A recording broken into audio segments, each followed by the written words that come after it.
Okay, I am back. You might want to get your pencil and actually sketch where you'd like to draw your details. The order that we're going to follow is to create the nose first, the mouth, the eyes, but again, everything depends on your unique problem solving for whatever it is you're making. If you want a human nose, you'll probably have a coil that's a little bit bigger on one end. You'd start with just a coil, and then you would roll one end a little bit thinner than the other, and something like that. I like to tap the end so it's kind of curved. One side needs to be flat, so I'm just going to press that down. And you can look at your neighbor's nose, you can look at a picture, you can look in the mirror if you'd like to. Whatever you need to do to get it to look kind of like a human nose. So that's one option. Let's say you want to use, I don't know, some kind of an animal like a monkey or a cat or a horse or something. You would start with the ball and use the pinch pot technique. And we know that you pinch and turn and pinch and turn until you get a nice even thickness, like similar to this, about 1/4 of an inch, 1/2 an inch. And then you can turn that into any kind of nose you'd like. Some people like to go even larger. If you wanted something like a horse, what I've seen students problem solve, and I thought this worked pretty well, is they tried to wrap a slab around some kind of a form like a cup. So if you were going to do that,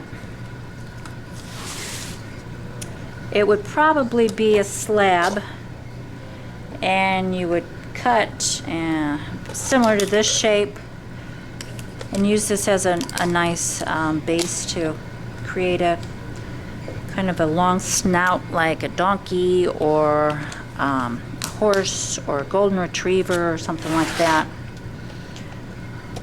Whatever your design is what you're going to be doing. So again, this is just a slab that goes around a certain kind of a cup form or a form that you create. But you know that I created the owl nose, and again, you're always just choosing either a coil, slab, or a pinch pot. So I'm going to just go ahead and put this human nose on. And to attach properly, make sure you use your slip and you roughen it up. So these are some tools that you can use for roughing it up. The comb works really nicely. The toothbrush works really great too, and at the same time you can add the watered down clay or slip. This is kind of like an adhesive or a glue. It's going to make sure there isn't any air bubbles in there, because we do not want it to explode in the kiln. So this clay is very moist, very plastic, and you know it goes through different stages, so make sure your clay is the right consistency for what you want to do. And as you're looking at the nose, make sure you look at the profile if it's something that the kind of profile you want. This tool works really nicely for creating your nostrils, and I love this tool for smoothing out the bottom here. Fingers are my favorite tool also. So we get our nose done, and then the mouth, again, you're going to use a slab, coil, or pinch pot, depending. So I've gone ahead and create a mouth that's a slab, and then of course you could also use a coil. Make sure it's really moist. This is plastic, so when you check for the plasticity, wrap it around your thumb, and if it doesn't break, it is very good. So I'll move this back here, and I would decide if that's the right size I want. You might want to draw what kind of emotion you want. You want a real happy face, or you want kind of a more serious face. I don't know what you're going for here. This looks pretty big to me.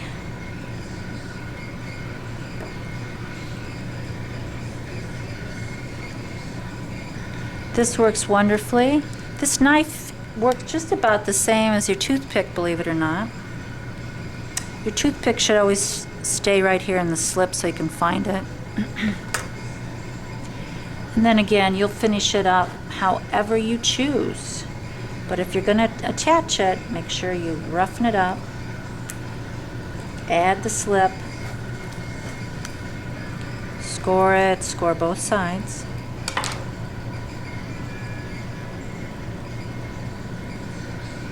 Press it very gently, make sure it's really attached. And then you can go back and put the nice details on there. When it's leather hard, it's really nice to put details on. Now if you look at your neighbor's lips, you'll notice that it doesn't just stick out like a coil sticking off. So you put the details on how you want.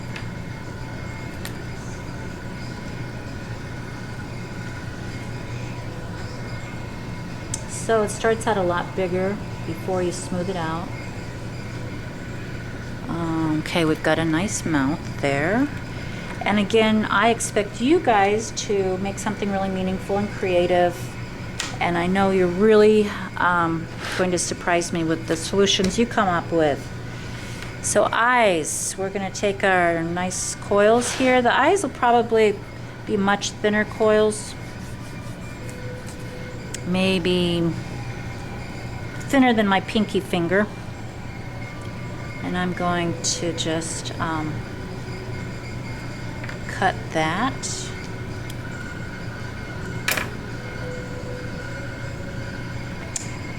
Girls, if you have long fingernails, be careful.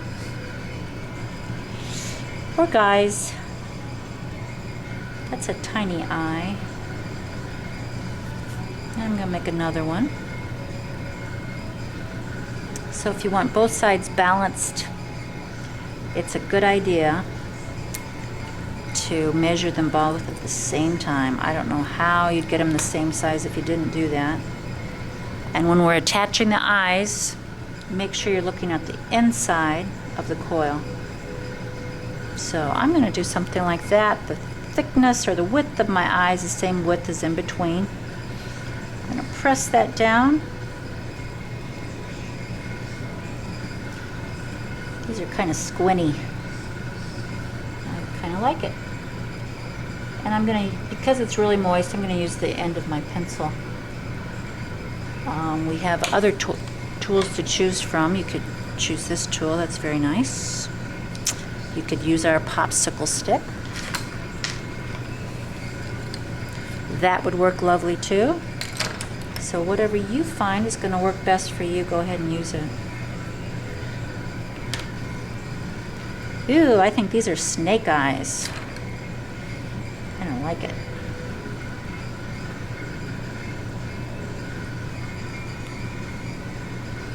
So, you've already made your decisions about your concepts, and as you work, it may evolve, and that's how artists work, how ideas are created, and I'm not going to be too upset if you change your mind.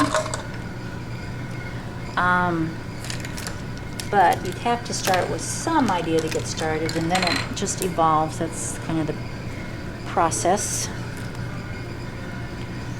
All right, so you know how to make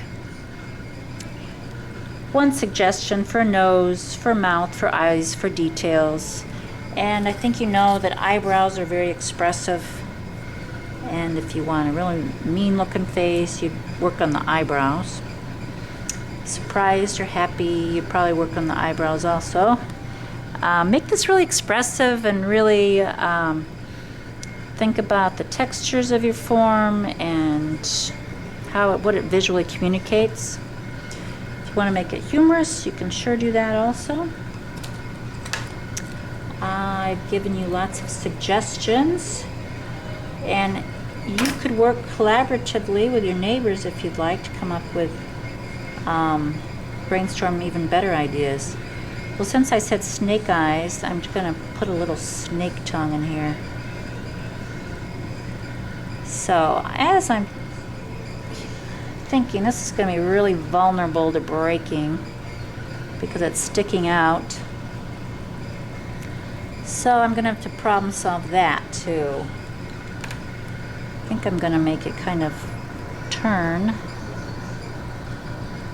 so it's not sticking out quite as much. Maybe off to the side. Ooh. Alright, you guys are ready to get started, I know. So I will be quiet. We could